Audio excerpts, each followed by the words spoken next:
My wife tried to sell our home behind my back to fund her gambling addiction. So I filed for divorce, took legal action, and left her homeless. I'm 35, male, and until a few months ago, I thought I had a stable life. I had a decent job, a home I'd worked my ass off to buy, and a wife, Em, who I thought I knew. But that all crumbled in ways I never saw coming. Em and I got married 6 years ago. At first, everything felt like it was falling into place. She was fun, adventurous, and seemed like the kind of person who could take on the world with you. She wasn't the type to settle down, but I figured that's what made life with her exciting. The way she could walk into a room and light it up was one of the things that attracted me to her. But in hindsight, I should have paid more attention to the chaos she was always stirring up. It started small. Things I didn't think too much about at first. Late-night outings that didn't make sense. Out with friends, she'd say, or just needed some air. There were nights where she'd disappear and come home after hours, all jittery and nervous. She'd blow off my concerns, saying I was being paranoid, and because I didn't want to be the controlling husband, I let it slide. I should have trusted my gut. Then came the money problems. Our joint account kept dipping lower than it should. I figured maybe she was overspending on clothes or some nights out, but it seemed manageable at first. Until I started noticing larger amounts missing. $500 here, $800 there.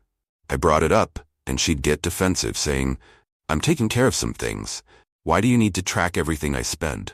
She always had an excuse, and honestly, I hated fighting about money, so I backed off. But then I found the casino receipts. I was cleaning out the car one day, and in the glove box was a stack of crumpled receipts from different casinos. Thousands of dollars gone. At first, I thought maybe it was old, something from when we'd gone with friends, but there were recent dates on all of them. The last one was from 2 days prior. I waited for her to come home, holding on to those receipts like they were ticking bombs. When she walked in, I asked her straight out, "What's this?" I shoved the receipts in her face. She didn't even try to lie at first. Her eyes went wide, and I could see the panic set in. "I can explain." "You've been gambling?" I interrupted, my voice louder than I intended. "It's not like that," she stammered. "I've been trying to win back some money we lost. It got out of hand." "Out of hand? These are thousands of dollars, Em. This isn't out of hand, this is insane." She broke down crying, telling me how sorry she was, how she didn't mean for it to spiral this way. "I thought I could fix it before you noticed. I swear I'm done." I didn't believe her, but I didn't know what to do. I told her she needed to stop immediately, and we needed to sort out our finances before things got worse. She agreed, and I foolishly thought maybe that was the end of it. I gave her the benefit of the doubt. I wanted to believe that she just slipped up, that she could control it. After all, she'd never done anything like this before. Or so I thought. Weeks passed, and things seemed better, at least on the surface. She was home more, she was sweet, apologetic, and everything seemed to be calming down. But something felt off. I wasn't ready to let go of my suspicions completely. Then, one day, I got a call that changed everything. It was from a real estate agent asking me about selling our home. "Excuse me?" I said, stunned. "I'm not selling my house." The agent hesitated. "Well, your wife came in a couple of weeks ago to start the process. We've been showing the property to potential buyers. We were just waiting for you to finalize the paperwork." I hung up without another word. My mind was racing. I called Em, and this time she didn't pick up. I left work early, drove home, and waited for her. She walked in like nothing was wrong, and when I confronted her, she had the nerve to act like it was no big deal. "What the hell is this, Em? You're selling our house? You didn't think maybe I should be involved in that decision?" She rolled her eyes. "I was going to tell you. We need the money to fix things. You don't understand how bad it is." "I don't understand."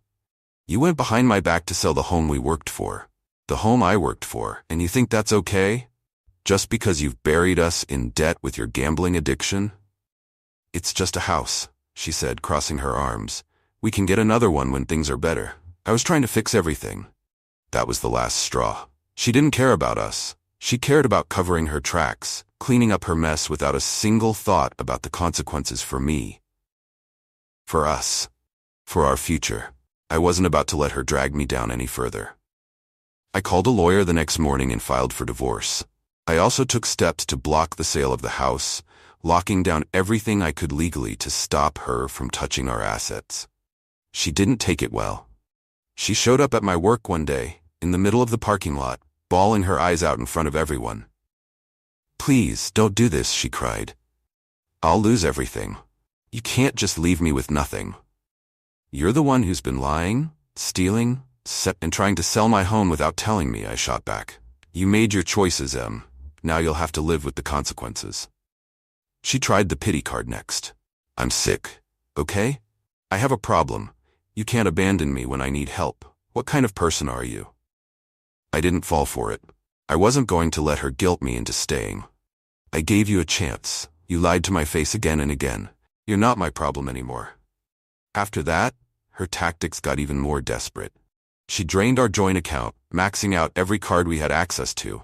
I only found out when I got a call from the bank asking if we were making large purchases. I froze all the accounts immediately, contacted my lawyer again, and made sure she couldn't pull any more financial tricks. I wasn't about to let her dig me into a deeper hole. She was furious when she found out. "You're leaving me with nothing." She screamed over the phone. "I gave up everything for you, and you're going to throw me out on the street?" "No," I said coldly. "You gambled everything away. I'm just making sure you can't take anything else." She tried turning my own family against me next. She called my parents, sobbing about how I was destroying her life and how she was going to end up homeless because of me. My mom called me, all panicked, asking what was happening. "She's manipulating you," I explained. "She's been gambling behind my back for years and tried to sell our house without telling me. This isn't me being cruel. This is me protecting myself." After I told my parents the truth, they saw through her act. Em thought she could win them over and guilt me into changing my mind, but it didn't work. Her final stunt was the lowest. She showed up at our house one evening, demanding to be let back in. She stood on the front porch, pounding on the door, shouting that it was still her home. "You lost that right when you tried to sell it behind my back," I told her through the door. "You're a monster," she screamed. "You're going to regret this. You'll see what it's like when someone abandons you." That was it for me. I'd had enough of her manipulation, her entitlement, and her dirty tricks. I contacted the police and had her removed from the property. I also made sure she had no access to the house or any of our remaining finances. By the time the divorce was finalized, she had nothing left. No house, no savings, no access to any of the accounts. I made sure everything was locked down legally, so she couldn't touch another dime. She walked away with only her personal belongings and a mountain of debt from all the gambling she refused to take responsibility for. I wish I could say I felt bad, but I don't. Not even a little. I gave her every opportunity to come clean, to get help, to be honest with me. Instead, she lied, manipulated, and tried to destroy everything we had built together. She thought she could guilt and manipulate her way back into my life, but I wasn't falling for it anymore. The last I heard, she moved back in with her parents, still gambling, still making excuses for herself. She tried to reach out a few times, saying she'd changed, that she was going to therapy, but I didn't respond. I blocked her on everything. At the end of the day, some people don't want to change. They want to drag everyone else down with them. I wasn't going to let her destroy me too. She made her bed, and now she has to lie in it. And for anyone out there dealing with something similar, remember this: you don't owe anyone anything if they've betrayed you. Protect yourself, and don't let guilt cloud your judgment. People like that will take everything they can if you give them the chance. I walked away with my sanity, my home, and a fresh start.